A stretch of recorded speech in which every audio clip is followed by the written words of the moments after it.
maduong' bende kinde ng'anyo kama gintiere. En paro makor kakori dok chien kosen dhi mbele. En dok chien was Esther Pasaris en jaod bura mang'eyo to ne wagone kura Nairobi ka, lakini pok obiro penjo wan to oter chik ni koso kik oter chik ni. Gima chanda gi jotendwa jood bura, kosegon gi kura bi gidhi kucha to koro gin giwuon gidhi gikalo chike mok gitimo public participation, gibiro joma nogon gi kura penjo to gini atim koso kik atim.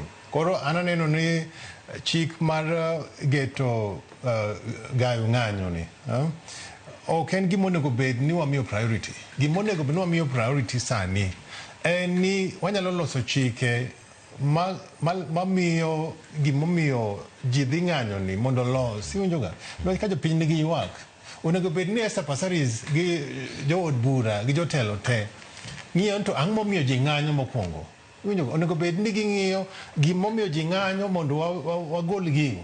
Ka jopiny nigi ywak, jopiny nigi chandruok, in kaka jatelo onego bed ni imiyo priority sorting issues momiyo jogo ng'anyo. Kalon koro ni kero koro ung'anyo mne kona ka tiende ni gidwaro ni seche makoro ji ng'anyo to gibet e ofis ging'iyo mna TV. To joma ng'anyo ka wachna jopiny dwaro mondo jotelo mahusiana kaka MCA ni wacho gidwaro mondo gi solve the issues, to ok ginyal solve issues go ka giketo na jong'anyo ni unudhi ung'anyo ni kona kacha. Iwinjoga kona kacha.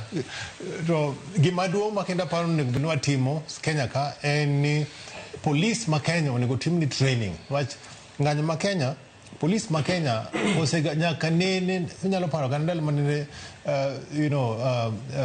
Raila organize ng'anyo gi. Anka police ema dhi kwenye manene ka seche ma Raila gidhi gi joga gidhi ng'anyo peacefully, police obiro gi tear gas to gigine. Koro sani Esther Pasaris is a member of party mar Raila.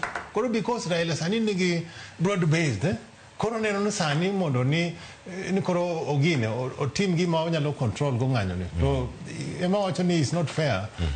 Jotelo onego sort out issues machando jopiny mondo jopiny kik dhi ng'anyo. Ng'anya yoyote ok ber nwach nitie chandruok machando jopiny. Koro wan kaka jotelo wa prevent ng'anyo ni mondo wapeny to ng'anyo udhi ng'anyo nang'o mondo wane kaka inyalo loso weche ma jopiny dwaro mondo kik ji dhi ng'anyo.